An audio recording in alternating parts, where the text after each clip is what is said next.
Hi. Official recaps here. Today, I'm going to explain a film called Holes. Before getting to the video, don't forget to subscribe and leave a like to support the channel. The film begins with a group of young people dressed in prison uniforms digging holes in the middle of nowhere. While working in such hostile conditions, a young boy named Barf Bag purposefully gets bitten by a snake to escape the hard labor. The scene then cuts to a boy named Stanley Elnats walking down the street when a pair of sneakers falls on his head and knocks him down. He decides to keep the shoes because his crazy family is curmudgeonly. However, on his way home, he is arrested by the police on suspicion of stealing the shoes, which turn out to belong to a famous basketball player named Clyde Livingston, who had donated them to charity. The police take the boy home and inform his family about the incident, but the Yelnats are unconcerned and blame the police. The tragedy of a family curse. Stanley is then brought before the court, where the judge convicts him to 18 months in detention at Camp Green Lake, a juvenile detention camp, where he meets the manager, Mr. Sir. Mr. Sir is a severe individual, and he cautions Stanley that fleeing the camp is pointless because there is no water for miles. He also discusses the region's venomous reptiles, which have supposedly killed a large number of humans. Stanley is then handed his uniform and ordered to dig 5 feet deep and 5 feet in diameter every day to build character. He isn't allowed to look for anything specific, but if he happens to uncover something noteworthy, he might get a day off. Dr. Pendansky, a camp psychologist, introduces Stanley to a group of youngsters known as X-Ray Armpit Squid Zigzag Magnet and Zero. Because he is the youngest, Zero is always silent.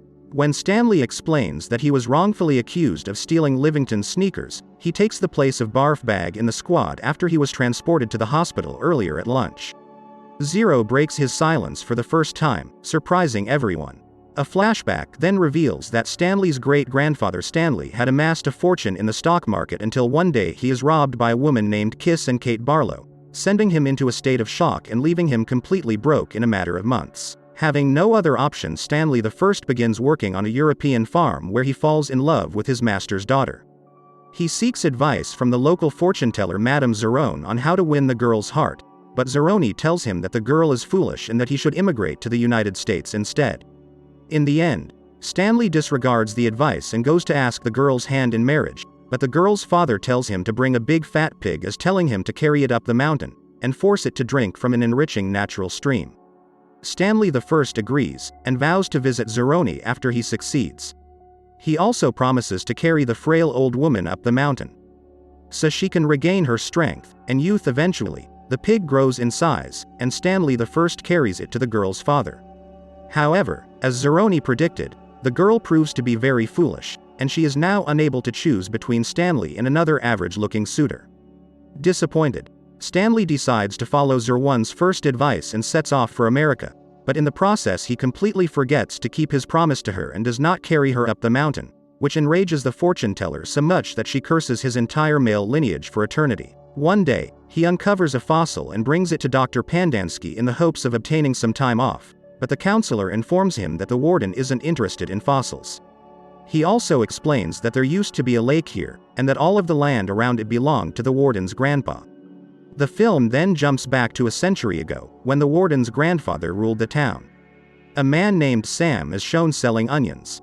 He has a crush on a local teacher named Catherine, so he gives her a free sack of onions in return for a jar of peaches that she pecked herself in the present. Stanley defeats X-Ray and the others, and they take him into their group, nicknaming him Caveman since he is brilliant at discovering fossils. One afternoon, he receives a letter from his mother and laughs as he reads her stories. Soon Zero arrives there and inquires what he's laughing at. Admitting that he can't read, he then requests that Stanley teach him how to read. But the latter declines, saying that he gets exhausted from digging all day. One day Stanley discovers an object, resembling a shell casing with the initials KB. Unfortunately, X-Ray snatches it from him, and gives it to the counselor. To get the day off, the counselor informs the camp warden, who is revealed to be a woman, about the discovery. Impressed by the object, she rewards words X-Ray and orders everyone to dig up his hull. Later in the film, Sam visits Miss Catherine and offers to fix her leaking roof in exchange for 3 jars of her spiced peaches. Catherine agrees, and the two get closer over time, but other guys in town begin to express interest in her as well. One night, A man named Troutwalker pushes on her, but Catherine ruthlessly ignores him. Weeks pass, and Sim eventually completes her repair work. But despite this, the two continue hanging out. One day he musters up the courage to kiss her. Unfortunately, Troutwalker sees this. And in a fit of jealousy, he burns down Catherine's school. When the latter finds out about this, she rushes to the local sheriff for help. But, even he tries to kiss her, he also tells Catherine that her lover will soon be executed for the crime of kissing a white woman. Terrified, she rushes to warn Sam, but it is too late as he is shot in his own boat. This sends Catherine into a state of shock, and so she decides to avenge her lover's death.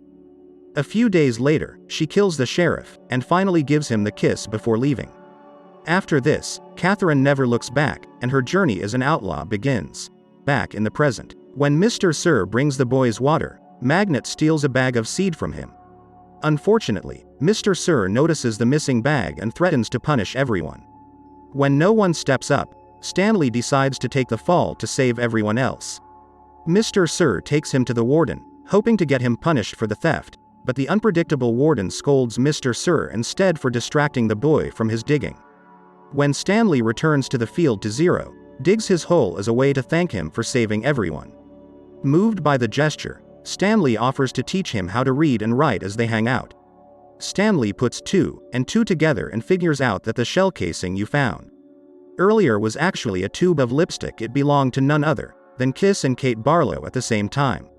Zero also reveals that his real name is Hector Zerona. It appears that the boy is related to Madame Zerone, who cursed the Yelnats family years ago. One day the manager finds out that Stanley makes Zero dig his holes. He berates both of them for being useless, and hearing this, Zero becomes so enraged that he smacks the man with a shovel and runs away from the camp. Later, the warden and other camp authorities debate Zero's escape. They anticipate that he will not live more than a week because Zero is an orphan. His mother abandoned him in a park and never returned. Stanley overhears the conversation and is extremely disturbed by it. Later that night, he recalls how his great-grandfather Stanley Yelnats I survived 16 days in the desert after Kate Barlow robbed his wagon. The first survived because of a location known as God's Finger. No one knows where it is because Stanley I went insane when he was finally found the next day. Stanley chooses to run away to rescue his companion Zero. After walking for hours in the desert, and eventually finding Zero asleep under an old abandoned boat, the latter reveals that he survived because of the jars full of peaches he found in the boat. It is evident that the boat belongs to the late Sam. The boys then notice a mountain in the distance, which looks like a human thumb. When Stanley gazes at it intensely, it suddenly dawns on him that the mountain is God's finger. Hopeful that they might find something, the lads begin climbing the mountain, but Zero becomes fatigued halfway through and is unable to walk any farther, refusing to give up on him. Stanley transports Zero up the mountain on his back. This unknowingly fulfills his great-grandfather's promise to Madame Zeroni by carrying her great-grandson to the top of the mountain, where they discover the creek and the onions that Sam grew next to the water. Meanwhile, back at home, Stanley's father finally discovers a remedy for stinking shoes.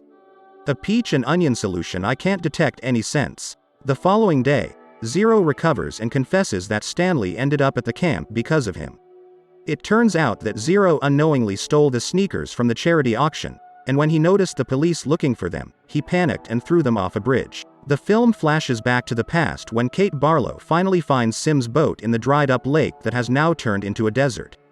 As she sits there alone remembering her late lover Trout, Walker and his wife arrive and demand to know where it has hidden all her stolen treasures as they are desperate for money after losing everything to the drought.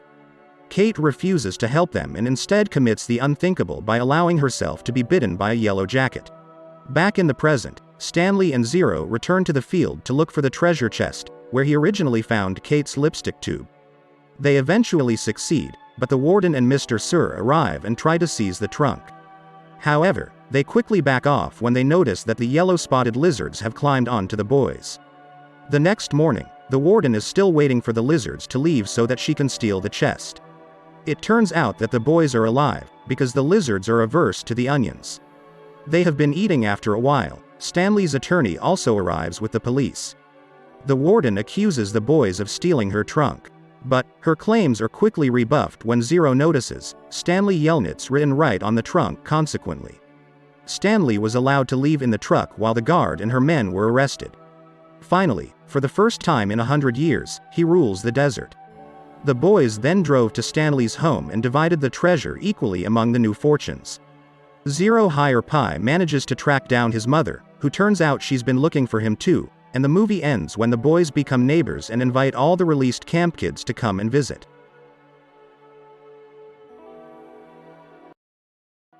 If you enjoyed this video, hit the like button and subscribe for more videos like this.